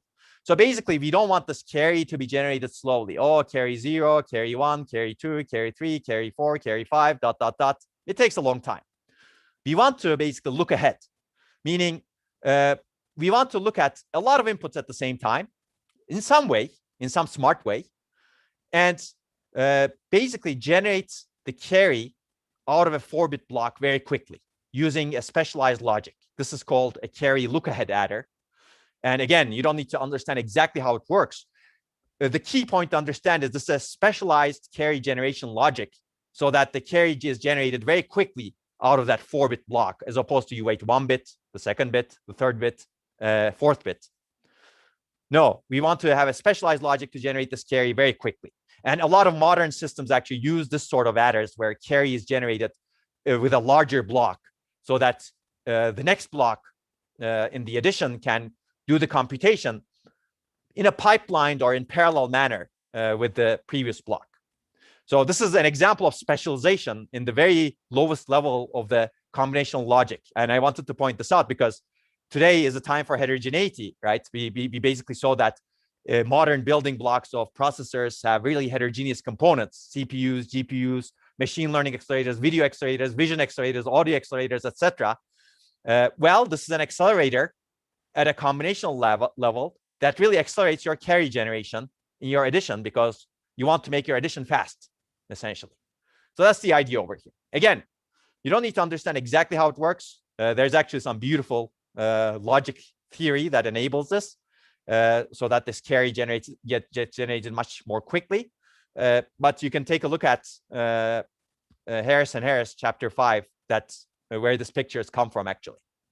Okay, so basically, the key takeaway is you can build a full adder, and using full adder, you can build a bigger 32-bit adder from 1-bit adders, or you can build a specialized adder that looks like this. They all may have different properties, and this is just 3 example adders that we just discussed. There are actually hundreds of different examples of adders that people have come up with different properties, and they all work based on different ways of organizing the combinational logic to do the addition. Okay, so I'm not going to talk about adders anymore, but this is clearly a fascinating topic. In fact, there's a branch of computer engineering called computer arithmetic that talks about how you design these arithmetic units in a fast way. They talk a lot about adders.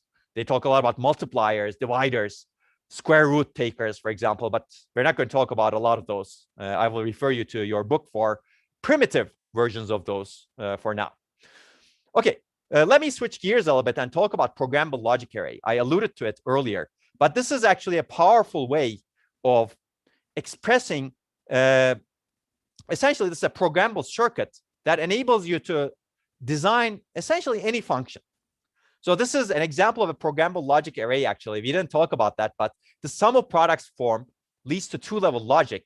And you can actually have a programmable logic that enables you to implement any function in sum of products form.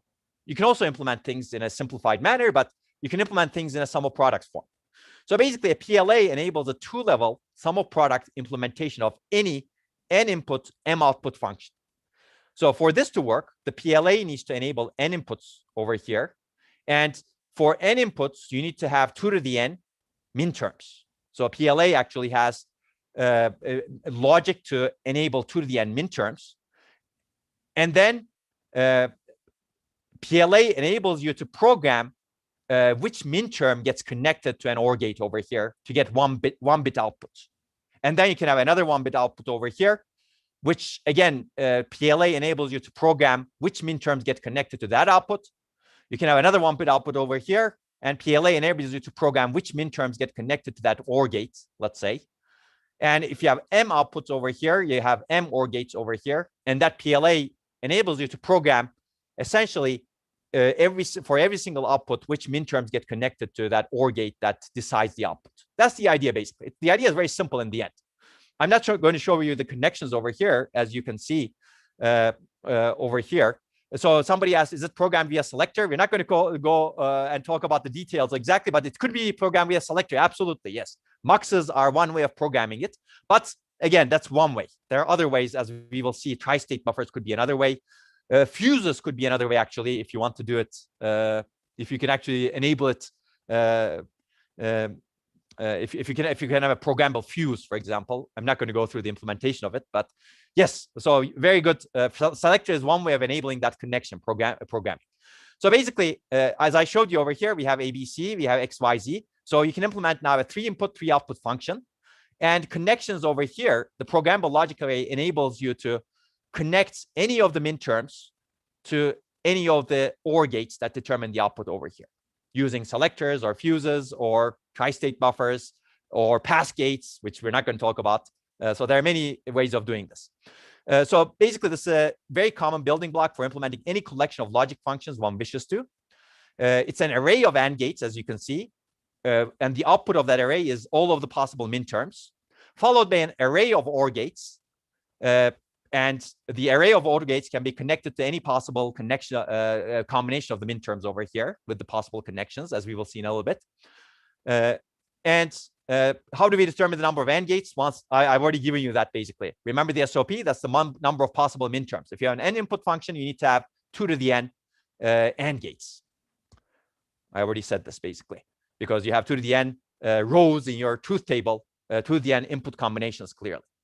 Okay, how do we determine the number of OR gates? This is really the number of output columns in the truth table.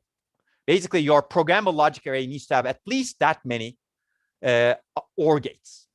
If it has fewer, then you need to use multiple programmable logic arrays, right? Clearly, that's true. So if I have a 4-output function, I can only generate 3 of these outputs over here, and I need another PLA to generate the 4-output function. Okay, so hopefully that's obvious. So how do we implement a logic function? As I said earlier, you connect the output of an AND gate to the input of an OR gate if the corresponding minterm is included in the SOP. So clearly, I already said this. And this is a simple programmable logic construct. It's the simplest that you can get, in my opinion. It's not necessarily the most area efficient, but it's clearly now what you can do is this also opens up the path to design hardware automatically from a truth table representation. You can have the truth table, you can have the canonical form, SOP, and you can say, oh, I have PLAs all over my hardware. I'm going to directly program these. So this is very beautiful and powerful, as you can see. You don't just do logic minimization using the sum of products form, but now you can actually do logic synthesis, meaning you're programming your programmable logic by representing your function in the sum of products form. So it's beautiful, basically. So some FPGAs are programmed using this way. High-level synthesis tools actually can enable you to program things this way. Okay, so programming a PLA, we program the connections from AND gate outputs to OR gate inputs to implement the desired function. You could use it through the selectors. Have you seen any other type of programmable logic? Actually, we've seen an FPGA, which we are going to use. An FPGA today can use PLAs, but usually they use denser things, if you will. It uses basically more advanced structures like lookup tables, as we saw in lecture 3, and as we will see in a little bit also in a different way. Okay, so basically the PLA looks like this.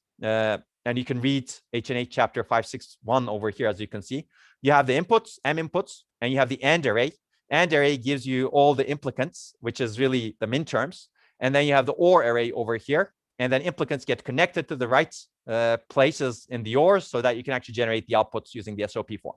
And this is what it looks like, basically. So programming the connection basically is setting these values over here to blue. I'm not going to show that over here, but basically you can choose A bar, B bar, C to be connected over here. You can choose A, B, C bar over here, and you can choose A, B bar over here.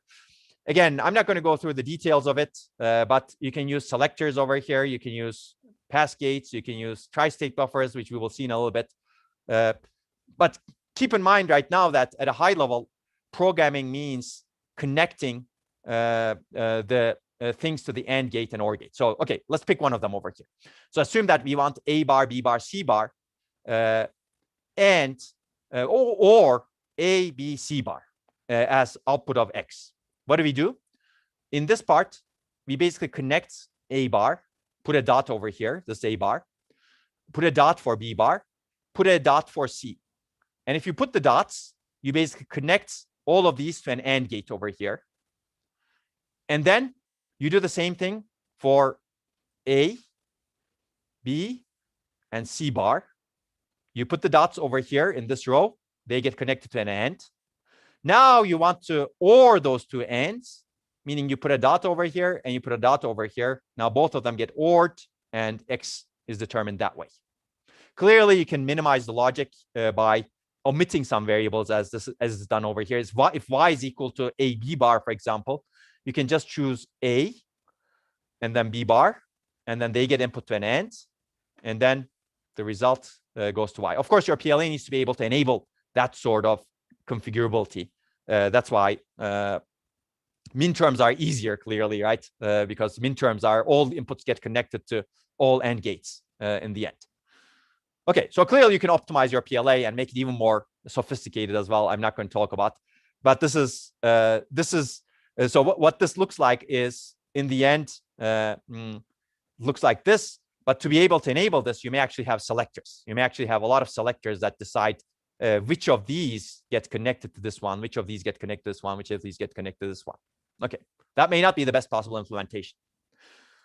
Okay, so let's take a look at implementing a full adder using a PLA. So hopefully this is obvious by now, but this was actually our PLA, right? We have 3 outputs over here, X, Y, Z, and 3 inputs, A, B, C. Remember, a full adder had 3 inputs, A, B, carry in, and 2 outputs, sum and carry out. So 1 output was not going to be used, clearly.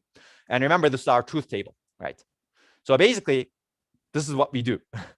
We have the AND gates. We program the AND gates such that we pick the right minterms for SI and carry I plus 1, and then direct them to the OR gates. And this X output is not used. If you have a bigger PLA than needed, well, you have a bigger PLA than needed. You don't use the output of one of the OR gates. Okay, clearly, also, some minterms are not connected to anything, right? You can see that if A is 0, B is 0, and carry is 0, neither carry out nor sum is a 1. As a result, the output of this first AND gate is not connected to anywhere. Hopefully that's obvious. And that's true for one of the other ones. Well, actually, that's not true for any of the other ones over here, because at least one of the other ones leads to a 1 over here. So there's a question: do we have less latencies now since less gates are in sequence? Well, I don't quite understand this question. It really depends, right? It really depends on how you implement it. But if you have a general PLA, in the end, you have to have some latency. It's not as it's basically slower than a specialized logic to implement this truth table in the minimal form, because you have programmable logic and you have to program the connections, so they add latency basically. So from that perspective, it depends on what you compare to. If you're comparing to a specialized logic that is minimized to implement this full adder, you will have longer latencies. In comparison to ripple, so okay, I do not look at ripple carry adder over here. This is a single bit adder basically. So this is one bit adder. If you want to do a 32-bit adder, you still need to connect them to each other. So in the end, the latency of a ripple carry adder will not necessarily change, because you will need to connect multiple PLAs together basically, or do something else, of course. Okay. As I said, this input should not be connected to any outputs, and we do not need this output.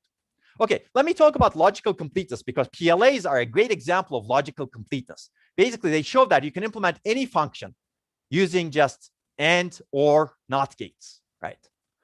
So what does this mean? Any logic function we wish to be implemented could be accomplished with a PLA. PLA consists of only AND gates, OR gates, and inverters, as we saw, and also some selection logic that we didn't really discuss, programming logic. We just have to program connections based on SOP, so sum of products form, of the intended logic function, as we've discussed. So basically, the set of gates AND or NOT is logically complete, because we can build a circuit to carry out the specification of any truth table we wish without using any other kind of gate. That's basically it. That's what logical or functional completeness means. You can build a circuit to carry out the specification of any truth table, assuming, of course, you have enough inputs and you have enough outputs, right? So it's also true that NAND, or NOT and AND, is also logically complete, and so is NOR. So basically, you can build any logic function, any truth table, using just NAND gates or NOR gates. And I'm not going to prove this, but your task is to prove this, and you can do that relatively easily, in my opinion. So there's some question: where are PLAs used in the general purpose CPU? So that's a good question. It really depends. It could be, for example, used in some decoding function. For example, if you want to implement enable the implementation of a general decoder in some way, where you will later add instructions, you can actually have programmable logic to do that. If you want to update the functionality, you want the programmable logic. So if you want to really customize, and so basically whenever you want programmability, it could be a good place to use a PLA. Of course, as I said, programmable logic array is a primitive form of programmable logic. There are other forms of programmable logic like lookup tables, which we will later see briefly, and which you will use when you use your FPGAs, knowingly or unknowingly, hopefully knowingly, that are used in modern CPUs. So FPGAs are full of, let's say, newer versions of PLAs or programmable logic that kind of look like this in some way, so that you can actually program any function in it. Okay, so let's talk about more combinational blocks. Again, I'm going to refer you to some of the readings. As I said, nothing is required, but I think it's good to read some of these things because they answer some of the questions that I cannot necessarily answer over here because there's limited amount of time. And they go into a lot of interesting detail also. So I'm going to cover the tri-state buffer and z-values in a little bit. Chapter 5 will be required reading, so not all of it, but I think you will greatly benefit from reading the combinational parts of chapter 5 soon, sections 5.1 and 5.2. And I've already used some material from them, actually. I'll give you another function, comparator. Basically, if you want to check the equality of two numbers, for example, compare if equal. If you're searching a pattern, for example, in a sea of patterns, if you want to check if the two things are equal, you use an equality checker, or otherwise called a comparator. And this is a special case of a comparator. You're comparing if two values are equal. There's also a compare less than and compare greater than. You're basically comparing whether one value is greater than the other or less than the other. I'm not going to talk about this. You can imagine how to do it. You actually use a subtractor, for example, to enable that. But take a look at Harris and Harris chapter that I mentioned earlier. So a 4-bit comparator looks like this.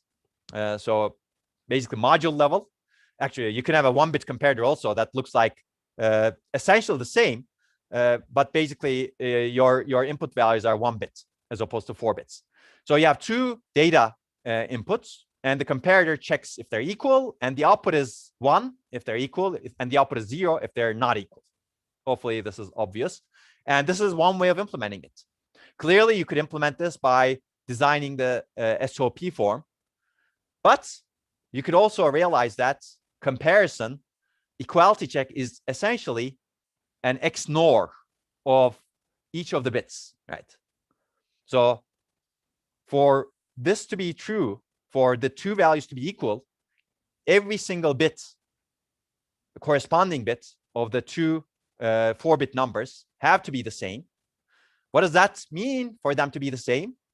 For 2 bits to be the same, their XNOR should be 1, right? So this XNOR evaluates to 1 only if A3 and B3 are the same. And for all bits to be the same, every single XNOR gate should evaluate to 1. That's why we have an AND over here. So clearly, this is one implementation of it, and it's a beautiful implementation, as you can see. Okay, I'm not going to talk about comparators more, but clearly comparators are used in many places. If you want to decide on a value, if you want to check the match of a value, and we will see more later on. So this brings me to arithmetic logic unit, which is essentially a composite unit that combines a variety of arithmetic and logic operations into a single unit that performs only one function at a time. And we will see this when we build a processor. Now we're actually building a processor component by component without putting them together at this point. So usually it's denoted with this symbol that looks like this. It looks like an adder, but it's not an adder. It's called an ALU, arithmetic logic unit. It has 2, in this case, it has 2 n-bit inputs and 1 3-bit function input.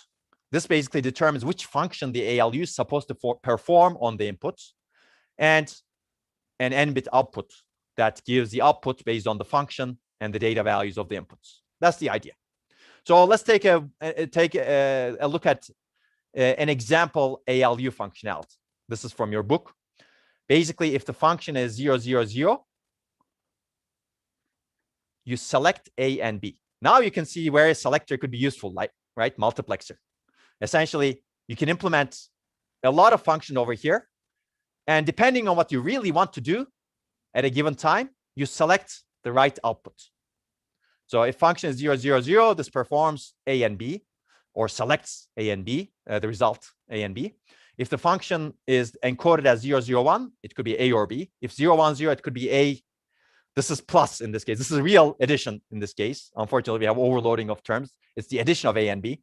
0, 1 is not used for whatever reason. 1, 0, 0 is A and not B, etc. And this is A minus B, as you can see. And this is set less than, as you will see when you implement your MIPS instructions later on. I'm not going to talk about it. You can read the chapter associated with arithmetic logic unit if you really want to know what that is.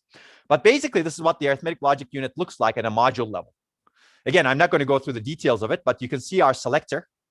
Our selector, there are 2 selectors, actually. One selector is here, one selector is over here. And depending on the 3-bit value of F, the output is either this, or this, or this, or this. And then you also have the selection that goes into this adder over here. So this is a sophisticated ALU, but it's not really that sophisticated also, because there could be much more sophisticated ALUs. But you can see that, for example, if the function is 0, 0, 0, we're going to select this, right? And that's essentially the AND of A and B. So let's take a look at how it operates. You get the AND, but so it's an N input AND. So you have the A that goes here, and then B that goes here. So if the function is 0, this multiplexer passes B, and then A and B flows through here, and only this one gets selected because we said 0, 0, 0, right? You can also see A or B if this is 0, 0, 1, and you can have fun with it and look at how you get A plus B. Actually, let's take a look at A plus B. 0, 1, 0. Basically, that's 2 over here. You need to select this one, so it comes out of the adder. But F2 is 0, so B gets as input for the second input of the adder, and A is always the first input of the adder, so you get A plus B.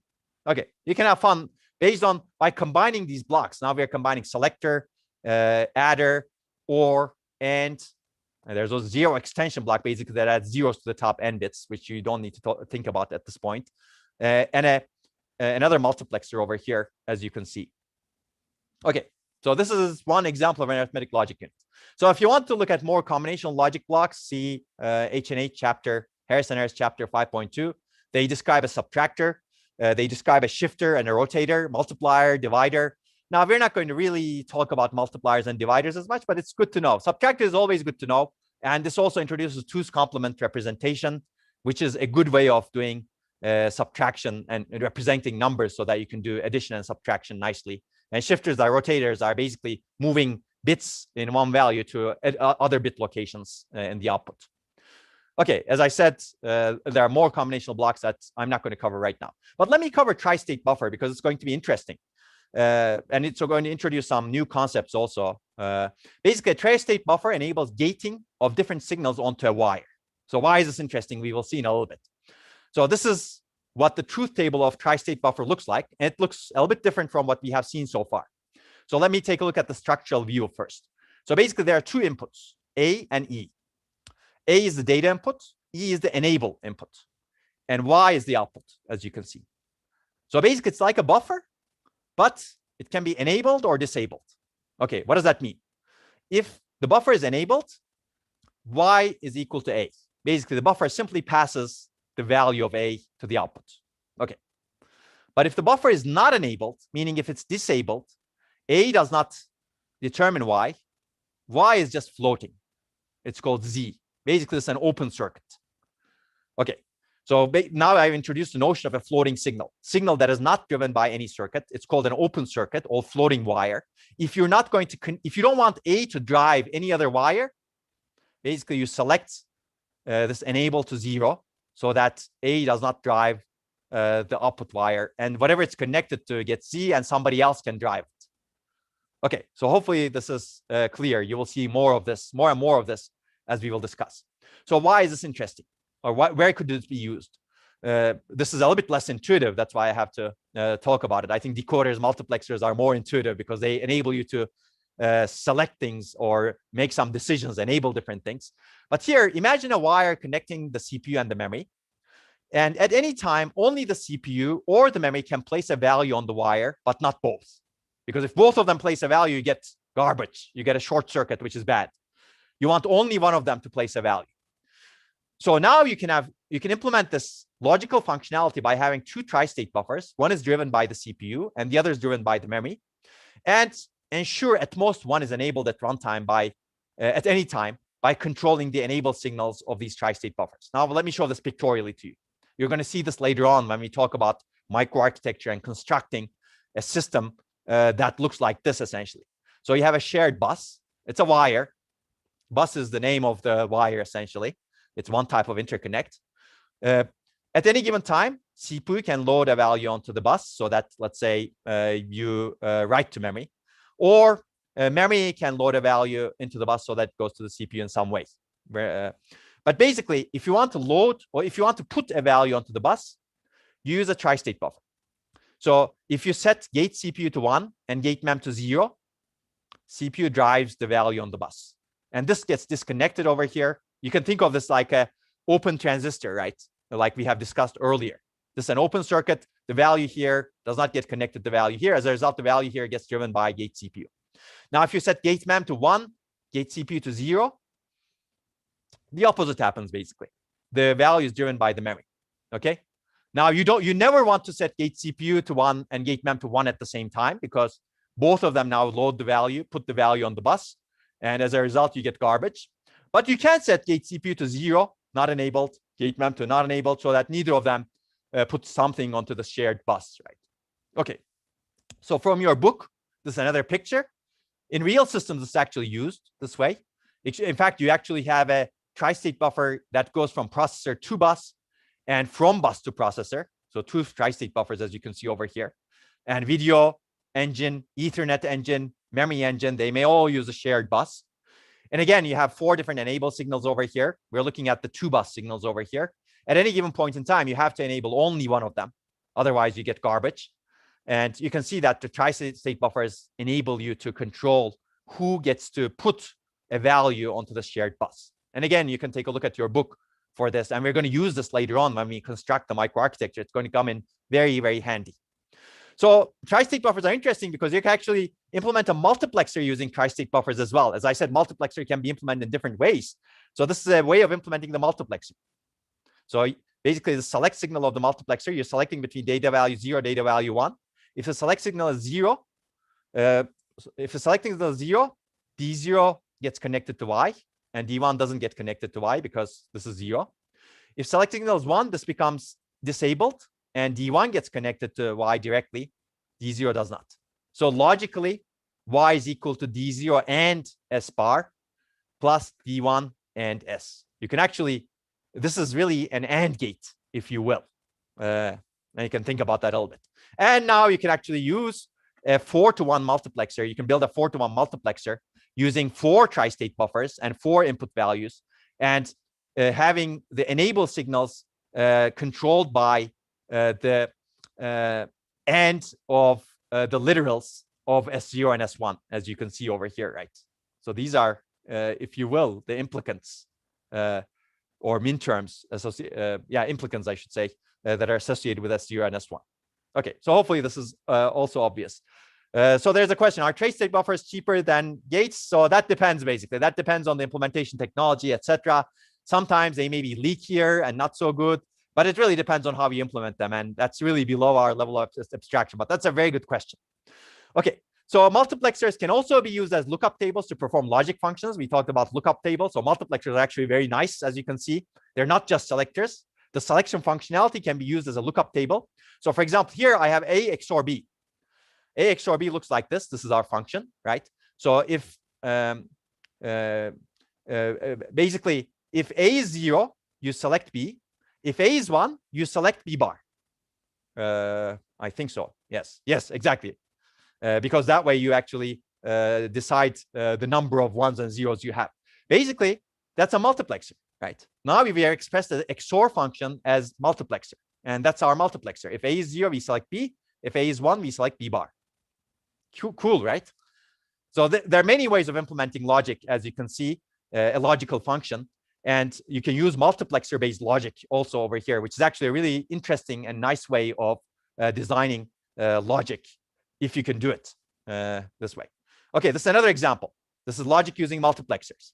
Again, this is a lookup table. Now we actually have a lookup table over here. So this is our truth table. And basically, we're going to use our inputs as select bits, select values. So for example, if A, B, C, for all input combinations where the input combination evaluates to 1, we connect those values at the input of the multiplexer to VDD, meaning 1. Everything else we connect to 0. So basically, depending on the input combination of A, B, C, we select a 1 or a 0 by appropriately formulating the truth table into the multiplexer.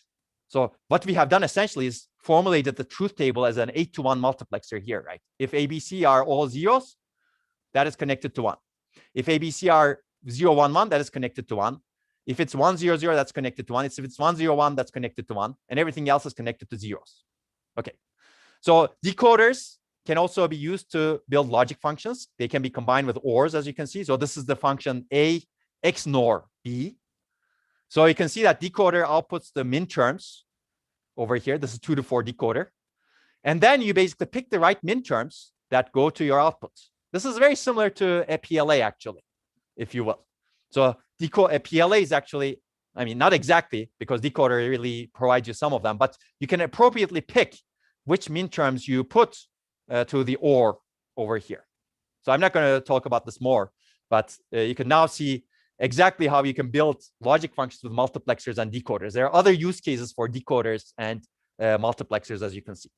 Okay, let me quickly finish up the logic simplification. We already talked about this, but I'm going to quickly spend 5 minutes. And I know we're almost over time. You can watch the video later on. I'm not going to add any real new information, if you will. But I wanted to cover, now that we've seen everything, let's take a look at logic simplification of the full adder. I mean, we've already seen this in a way. So basically, our goal is a simplified full adder. And this is what we can get actually. So how do we get from here to here? There are many ways actually. So S is the sum function. It's A XOR B XOR C in.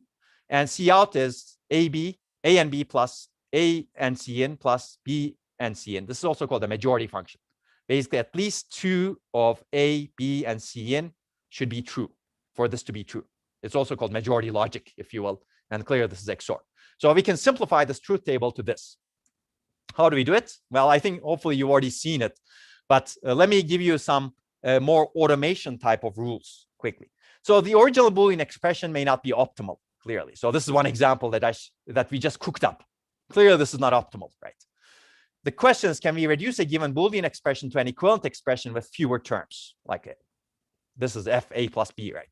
So the goal of logic simplification is to reduce the number of gates and inputs and reduce implementation cost. But again, as I said, there could be other goals like minimizing the delay, minimizing the power. Those become more sophisticated because now you need to do the mapping to the gates with particular types of power and delay characteristics. So this is really the basis for what the automated design tools are doing today. So we can have systematic techniques for simplifications that are amenable to automation. I talked about some of them. You start with the SOP form, for example, and we use a key tool called the uniting theorem. And what does that mean? This is a very fancy word for basically saying, figuring out what inputs do not matter for the outputs. So let's take a look at this example over here. So if you have this function a b bar plus ab, b's value changes within the rows where f is equal to 1, right? So f is equal to 1 over here. B's value changes 0, 1. This is also called onset, where f is equal to 1, or true set, basically. The output is true. Essentially, B does not matter for this, right? That's the realization. That's the uniting theorem. For this, B does not matter. What matters is the value of A over here. So now A's value does not change within the onset rows. So if an input can change without changing the output, that input value is not needed. So B is eliminated, A remains. So you can really express this function as A. And it's kind of obvious, right? We could have said that by just looking at A, but we also look at, okay, let's take a look at B. When the function is on, meaning the output is true, B's value really doesn't matter. B's value is 0 or 1, the function is still 1. As a result, we can eliminate B over here, and the output only depends on C. It depends on A. You could do it for every single input variable. So you could have had a C, D, E, F, G, H, I input variables. Do the same thing. Use the uniting theorem. You can eliminate inputs whose values change without changing the output. Okay, and this is really amenable to automation. Let's take a look at another example over here. G, in this case, G's value is 1 in these two rows, and A's value changes. So G is independent of A. I can clearly say that, right? B's value stays the same within the onset rows, and A's value changes. A will eliminate, B remains, but G is B bar because G is the inverted version of B. Okay. Okay, so the essence of simplification is find two elements, subsets of the onset where only one variable changes value. This single variable, varying variable, changing variable can be eliminated. Okay, let me give you an example of the priority circuit. This is actually a very interesting circuit. And again, if you need to drop off, feel free to drop off. You can watch it later. And this is also extra material, if you will, because we've covered all of the essentials. But a priority circuit can have inputs as requesters with priority levels, and outputs with a grant signal for each requester. For example, I have this bus. I have a priority level. So I have a CPU, GPU, machine learning accelerator, and an automated braking system in a pedestrian detector, right? Which one do I prioritize? Well, automated braking system might be the one to prioritize over the pedestrian detector, over, I don't know, maybe a GPU and a CPU, depending on what they execute. So basically, a priority circuit prioritizes. A 4-bit priority circuit prioritizes who gets the grant signal. So requesters request the signal, let's say a particular resource, and the priority circuit gives the grant signal. So this is an example of the truth table representation. For example, this is the priority circuit. A3 has priority over A2, has priority over A1, has priority over A0. So if A3 is set, the output should be Y3. A3 should be granted, as you can see over here. If A3 is not set and A2 is set, the output should be Y2. If A2 and A3 are not set, but A1 is set, the output should be Y1 should be 1. If A0 is set and none of A3, A2, and A1 set, the output should be Y0, 1. And if none of them are set, no one should be granted, as you can see in the first row. So this is a simple priority circuit, and you can use it for static prioritization or even dynamic prioritization in circuits. So how do we minimize it? Well, you can do essentially what we have done, but I'm going to give you another method to minimize it. And this is another realization. So there are many, many ways of doing things in circuits and logic design. This is another way of representing the circuit. And I'm going to introduce another term, interestingly. So you can see that I'm going to compact this truth table, A3, A2, A1, A0. If all of them are 0, the output values are 0. If the 3 are 0 and A0 is 1, the output value of only Y0 should be 1, because Y0 is the grant signal for A0, and the grant signal for everyone else should be zeros. Now, if the A3 and A2 are both zeros, A1 is 1, the value of A0 really doesn't matter, right? Because A1 has priority over A0. We know that. And we indicate this doesn't matter with an X. It's called a don't care. It means I don't care what the value of this input is. The output is going to be this, which is Y1 is 1 and everything else is 0. Again, you can do the same trick. If A3 is 0, A2 is 1, the values of A1 and A0 don't matter because they don't get prioritized. The priority is A2 is higher priority. As a result, the output is this, regardless of the values of A1 and 0. And again, if you look over here, if A3 is 1, it doesn't matter what A2, A1, and A0 input values are. The output is 1 at Y3 over here, and everything else are 0 as outputs. So now we have a much more compact form. And we can actually implement this by just looking at this, actually. We can directly implement this. Again, Y3 is directly A3. So you can use the don't care values to minimize the circuit, basically, to your advantage, basically. And I'm not going to talk about exactly how you do it right now, but you pick the right value so that you can minimize the circuit. And this is the minimum circuit that you get in the end. Okay, so what I'm not going to talk about is logic simplification using a notion called Karnaugh maps. This is a pictorial way of minimizing circuits by visualizing opportunities for simplification. It's actually a beautiful way. It's a nice way from a human perspective. Machines really don't use Karnaugh maps, but whenever you're learning about logic simplification, I would recommend looking into it. But because it's not used in practice in design automation, I'm not going to talk about that in detail. I've already given you everything that the machines really use to actually minimize things. We just didn't do exactly what the machine does. What are the algorithms? That's really the subject of a logic synthesis course. What we're doing is logic design, not logic synthesis. But Karnaugh maps, I would recommend that you look at them on your own. You can see the backup slides, which come essentially after everything else in these slides. And you can also watch the videos of lectures 5 and 6 from 2019 DDCA course. Last year, we eliminated this because I think it's really not needed, even though they're really fun.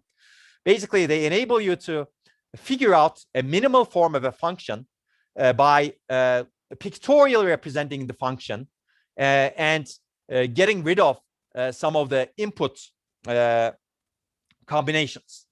And you do this, the key thing that Karnaugh maps use is really the uniting theorem that I showed you over here.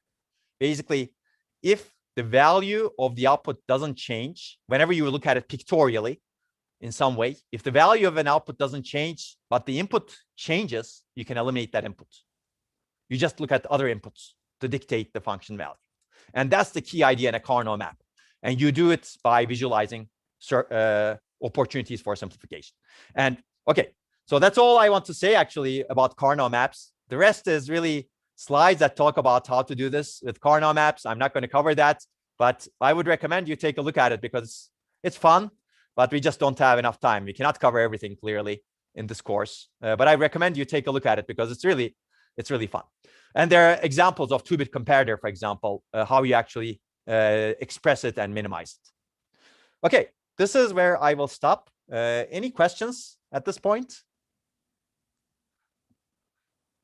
Any burning questions, I should say? I don't see anything over here, but hopefully this was really interesting. Now you've got actually essentially the basic building blocks of combinational logic, plus how to simplify them. And if you really want to know about Carnot math, please take a look at the slides, as well as the lecture videos that I mentioned over here from 2019 that essentially cover these slides. Again, it'll be fun, but and you will appreciate it, I think. Okay, so no questions I see. So I wish everyone, I guess, happy Thursday evening. So we will announce what happens to tomorrow's lectures, because we have actually some faculty candidates tomorrow. We will need to decide what to do with the lecture because it overlaps with some faculty candidate talks. I will let you know over Moodle and I guess also on YouTube what we will do for tomorrow's lecture.